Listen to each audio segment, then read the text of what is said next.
جنت جنت کی چند خصوصیات ہمیں بتائی گئی ہیں۔ جنت خوبصورت ہوتی ہے، جنت میں کوئی غم نہیں ہوتا، وہاں صرف سکون ہوتا ہے۔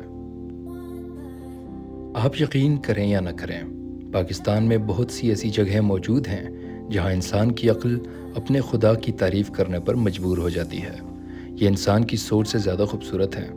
وہاں انسان ہر قسم کے غم سے آزاد ہو جاتا ہے اور دل کو سکون مل جاتا ہے۔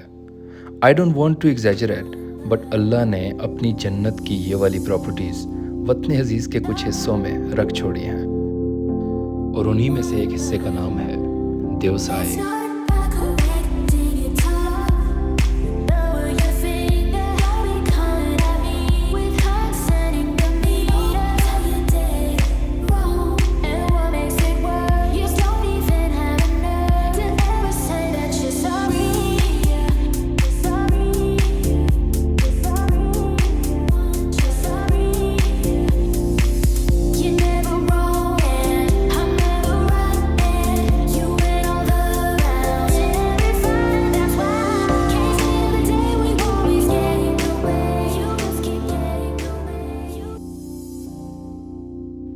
دیوسائی کو اپروچ کرنے کے لیے عام طور پر دو راستے استعمال کیے جاتے ہیں۔ ایک راستہ استور اور چلم چوکی سے ہوتا ہوا دیوسائی تک پہنچتا ہے، اور دوسرا اسکردو اور ستپارہ جھیل سے ہوتا ہوا دیوسائی تک جاتا ہے، اور دونوں راستے آپس میں ملتے ہیں۔ ہم نے اس نیک مقصد کے لیے اسکردو والا راستہ چنا۔ جیسے ہی آپ اتنا لمبا سفر کر کے اسکردو پہنچتے ہیں تو آپ کو لازمی نائٹ سٹے کرنا پڑتا ہے تاکہ آپ کے سفر کی تھکن اتر سکے۔ آپ کسی بھی اچھے سے ہوٹل کو چوز کر کے وہاں پہ سٹے کر سکتے ہیں، بٹ اگر آپ علی بھائی کے گشب روم ہوٹل میں سٹے کریں گے تو یہ افضل ہے، کیونکہ یہاں کا نائٹ سٹے اور یہاں کا ناشتہ دونوں ہی کمال کے تھے۔ وہ تاریخ ہے 28 اگست، منڈے کا دن ہے، 8:44 ہو چکے ہیں، اور ابھی ہم لوگ نکل چکے ہیں اسکردو سٹی سے دیوسائی کے لیے۔ اسکردو سے دیوسائی کی طرف ٹریول کرتے ہوئے جو سب سے پہلا سپاٹ آتا ہے وہ ستپارہ جھیل ہے۔ یہ جھیل ستپارہ کے علاقے میں علی ستپارہ کے گاؤں کے بالکل ساتھ واقع ہے۔ یہاں پہنچ کر آپ فوٹوگرافی وغیرہ بھی کر سکتے ہیں، اور اگر اس جگہ اپنی کار پر بھی جانا چاہتے ہیں تو جا سکتے ہیں۔ ستپارہ جھیل سے تھوڑا سا سفر کرنے کے بعد آپ پہنچ جاتے ہیں دیوسائی کی چیک پوسٹ پہ۔ دیوسائی میں انٹر ہونے کے لیے انٹری فیس پاکستانی ٹورسٹ کے لیے 300 روپیز پر ہیڈ اور فارنرز کے لیے $20 پر ہیڈ ہے، جو آج کل کے ریٹ کے مطابق تقریباً 5,900 روپے بنتی ہے۔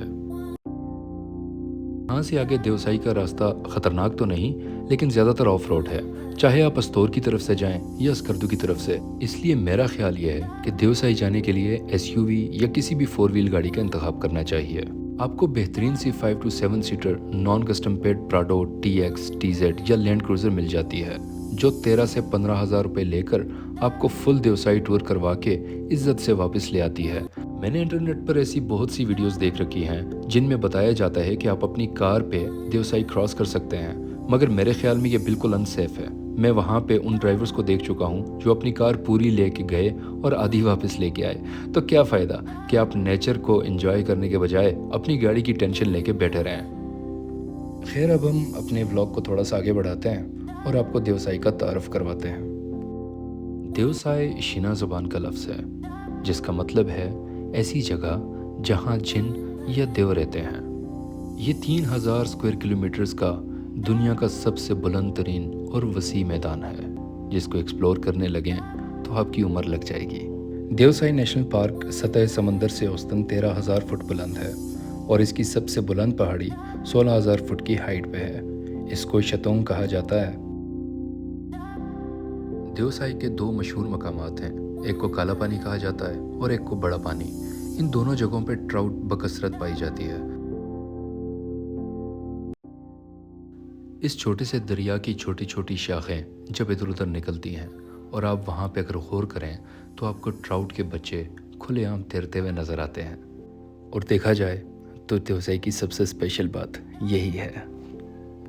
میرے خیال میں پاکستان کے سب سے خوبصورت ترین علاقوں میں ایک علاقہ ہے یہ والا، اور اتنے وسیع، اتنے وائڈ میڈوز میں نے آج تک اپنی لائف میں نہیں دیکھے۔ دیوسائی میں ایک چیز اور بھی راج کرتی ہے، اور وہ ہے خاموشی۔ یہاں اتنی خاموشی ہے اور اتنا سکون ہے کہ ایک انسان اپنے دل کی دھڑکن بھی محسوس کر سکتا ہے، اور اس خاموشی کے تسلسل کو توڑنے کے لیے اکثر وہاں کے کیوٹ مارمٹس چھوٹی سی سیٹی بجا دیتے ہیں۔ دیوسائے میں صرف براؤن ریچ کی فیملی نہیں رہتی، بلکہ یہاں پہ گولڈن مارمٹس بھی رہتے ہیں۔ یہ مارمٹس یہاں پہ چھوٹے چھوٹے بلوں میں رہتے ہیں، لیکن جب آپ ان کے پاس جانے کی کوشش کریں تو بھاگ کے اپنے بل میں چھپ جاتے ہیں۔ دیوسائی کے وسیع و عریض میدانوں میں ٹراؤٹ فش، گولڈن مارمٹس اور براؤن ہمالیین بیئر کی فیملیز کے علاوہ یاکس، لمبے بالوں والے بکرے اور گولڈن ایگل بھی آپ کو دیکھنے کو مل جائیں گے۔ ہم ابھی دیوسائی پلینس کے شہر سے نکل ہی نہیں پائے تھے کہ ہم پہنچ گئے اپنی فائنل ڈیسٹینیشن پہ، دا مائٹی شیوسر لیک۔ قدرت کے اس شاہکار کو دیکھ کے نہ جانے کیسے میں اپنی گاڑی سے اترا اور جھیل کی طرف بھاگ پڑا۔ حمزہ نے میری یہ ویڈیو بھاگتے ہوئے کیپچر کر لی۔ میں کیا کرتا، میری زندگی کا سب سے خوبصورت نظارہ میرے سامنے تھا۔ یہاں پہنچ کر انسان واقعی ہر غم، ہر چیز بھول جاتا ہے، بلکہ یوں لگتا ہے کہ دنیا میں صرف سکون ہی سکون ہے، کہیں کوئی دکھ ایگزسٹ ہی نہیں کرتا۔ I recommend everybody to visit this place at least once in your lives. You will forget all the sorrows and bad memories for some time, and I think this would heal your inner soul, and this would be the best mental therapy you'll ever have. آج کا vlog یہیں پہ ختم کرتے ہیں۔ مزید informative videos and vlogs دیکھنے کے لیے مجھے فالو کریں، میرے چینل کو سبسکرائب کرنا مت بھولیے گا۔ خدا حافظ۔ یہ ہم نے پکڑی ہے یہاں پہ شیوسر لیک کے پاس ایک جگہ سے، اور ابھی ہم یہ والی مچھلی جو ہے ہم اپنے استاد کو گفٹ کرنا چاہ رہے ہیں، استاد کو دیں گے کیونکہ انہوں نے آج بہت بہترین ڈرائیونگ کی ہے۔ ہمیں اتنے ریلیکس طریقے سے وہ لے کے گئے اور لے کے آئے ہیں، اور سپیڈ میں سب سے آگے، اور ساتھ ہی ہم نے یہ بھی پکڑ لی، ٹھیک ہے؟ کیپٹن عدنان ستپارہ۔